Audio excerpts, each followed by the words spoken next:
Restore the first image and keep it in black and white. Add the subjects from the second photo into the first vintage photo in a natural selfie pose. Preserve the subjects from the second photo facial features, identity, expression, skin texture, and overall appearance exactly as they are in the subjects from the second photo, ensuring that his face remains recognizable and unchanged.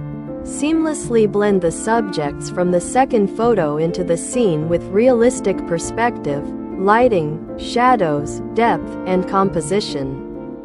Match the vintage atmosphere, color grading, film grain, aging effects, contrast, and photographic characteristics of the first image so that he appears to have originally been part of the photograph.